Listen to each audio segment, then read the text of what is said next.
Hello there, my name is Gary Sims from Android Authority. Now this summer Huawei released a great smartphone called the P9, and it was remarkable because it had a camera setup from Leica. Now that had a 5.2-inch display. Now Huawei have released a bigger version of basically the same phone, the Huawei P9 Plus. It comes with a 5.5-inch display plus a few other extras. So let's take a look at it. The design for the P9 Plus is very similar to that of the P9. On the back you've got the brushed metal, you've got the chamfered edges, and you've got the metal unibody design. And then of course on the front you've got this lovely 5.5-inch display.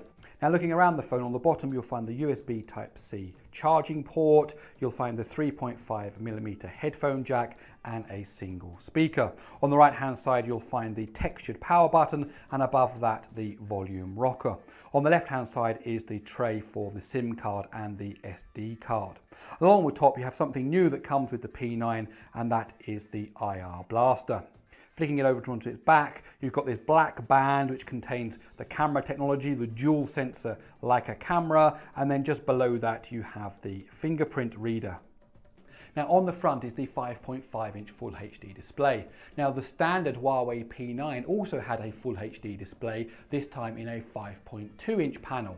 That means that the Huawei P9 Plus has a slightly lower pixel density. They didn't bump up the resolution for this bigger model. However, it does have one ace up its sleeve. The Huawei P9 Plus uses an AMOLED panel as opposed to an LCD panel. As well as the AMOLED display, the P9 Plus also includes Press Touch technology, which is basically a pressure-sensitive screen. What that means is if you hard press on one of the built-in apps, let's say the camera, then a little shortcut menu will appear that will take you to some direct actions inside that app. Also, if you're inside the gallery, you can hard press on a photo, which will bring up a magnifying glass, allowing you to see different levels of detail on the photo. Now the pressure level can be configured inside of the settings. You can set it to be harder or to be softer. And there's even a little test area that allows you to test out how hard you need to press to activate the Press Touch technology. The Huawei P9 Plus features the Huawei Kirin 955 system on a chip, built using a 16nm FinFET process. It's basically a slightly beefed up version of the Kirin 950 that you find in the Huawei Mate 8.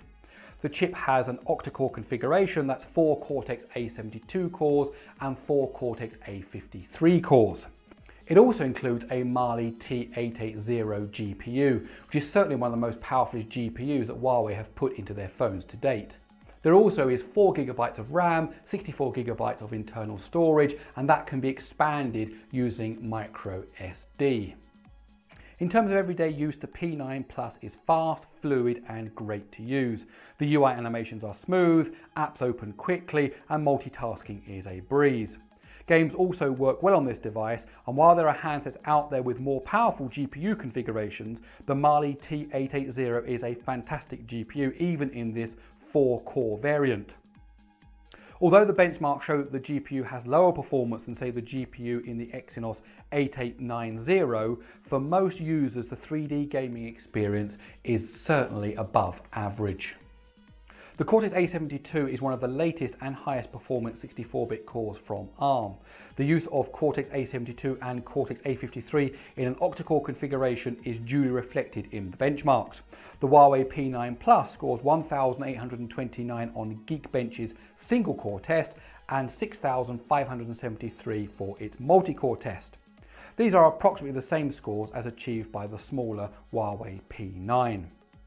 For Antutu, the P9 Plus scored 97,910, which ranks the device higher than the Samsung Galaxy Note 5 and faster, as you'd expect, than the Huawei Mate 8. In fact, it's even faster than the Galaxy S6. However, it is slower than the latest flagships with the Snapdragon 820 or the Exynos 8890.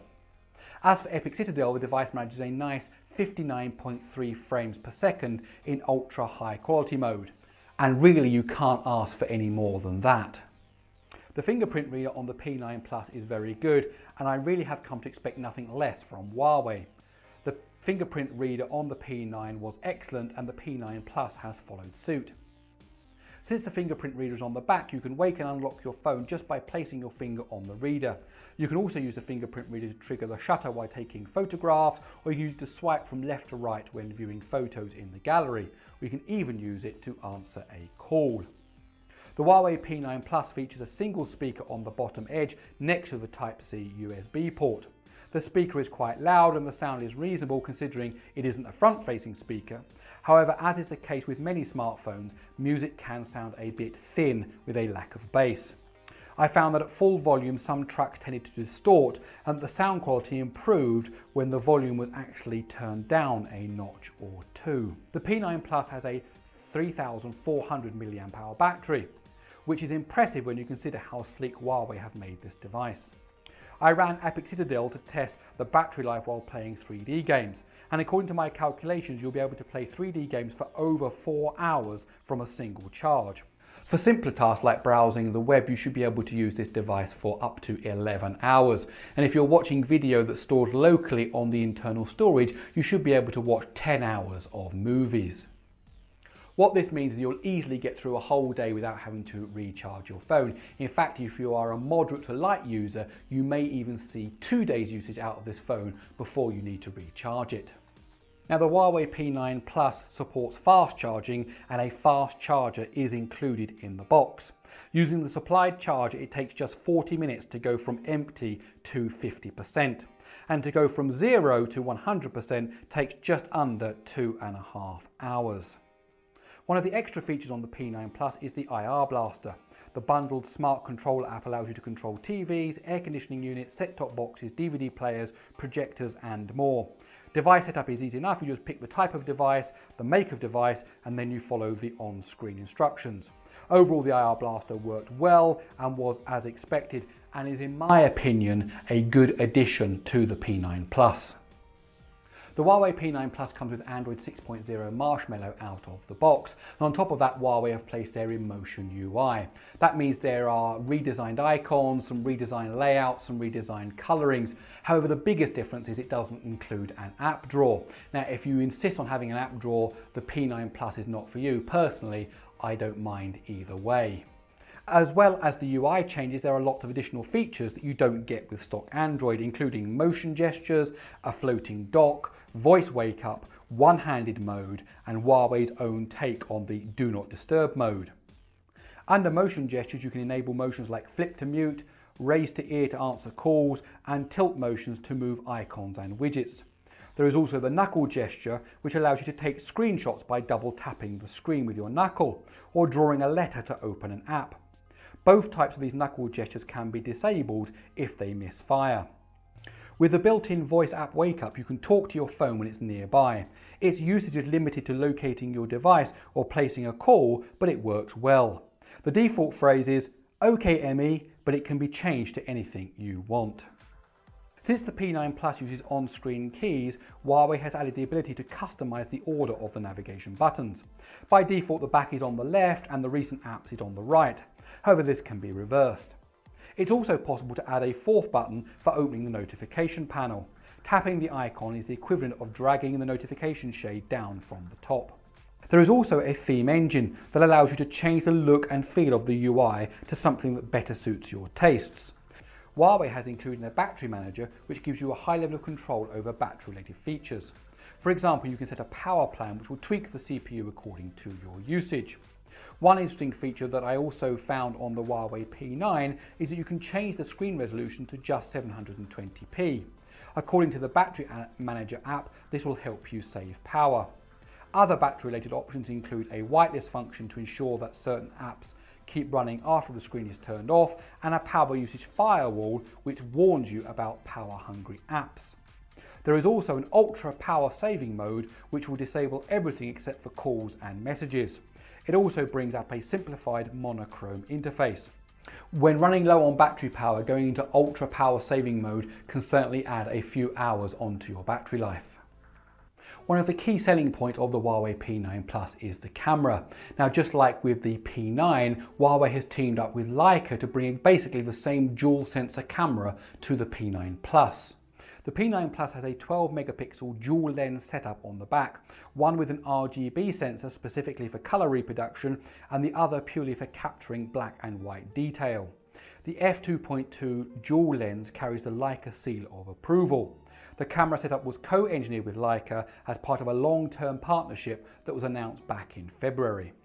The idea behind the dual lenses is the ability to deliver better light sensitivity, with the monochrome sensor promising a 200% increase over regular sensors and a 50% bump in contrast.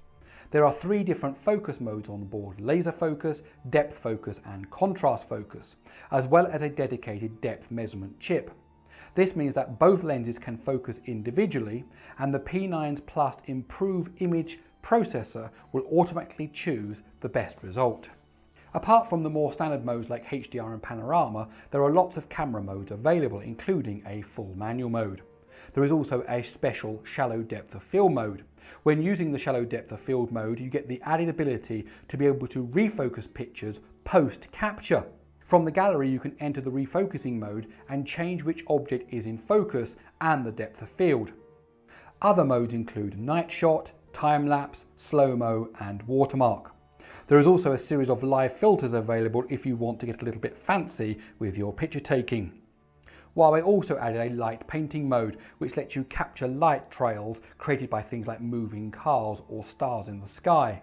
The effects are really cool, but they do require a steady hand or a tripod to get the best out of these modes. When in Pro mode, you get some extra options on the setting page, namely the ability to save images in RAW and JPEG formats, plus the option to enable or disable the AF auxiliary light feature. There are 2 things that detract from the overall camera experience. One is the lack of optical image stabilization, and the other is the lack of 4K recording. The good news is there is a software-based image stabilization option for when you are recording video. The 8 megapixel front-facing camera adds autofocus, something missing from many smartphones, including the standard P9. The autofocus is a nice feature and should make selfie junkies happy. You'll also find the standard beautification mode available, plus the perfect selfie mode from Huawei. My biggest complaint with the P9 Plus's camera app is it doesn't rotate all of the UI elements when you move from portrait to landscape. Although some elements do move, the setting pages remain in portrait, as do the Pro settings. And there you have it, the Huawei P9 Plus. It's got that great 5.5-inch AMOLED display, it's got a good processing package, and it's got that nice Leica camera setup on the back. It's also got that autofocus front-facing camera, not something you see on too many smartphones nowadays. The only thing that may stop its widespread adoption is the use of Emotion UI rather than stock Android. Well, my name's Gary Sims from Android.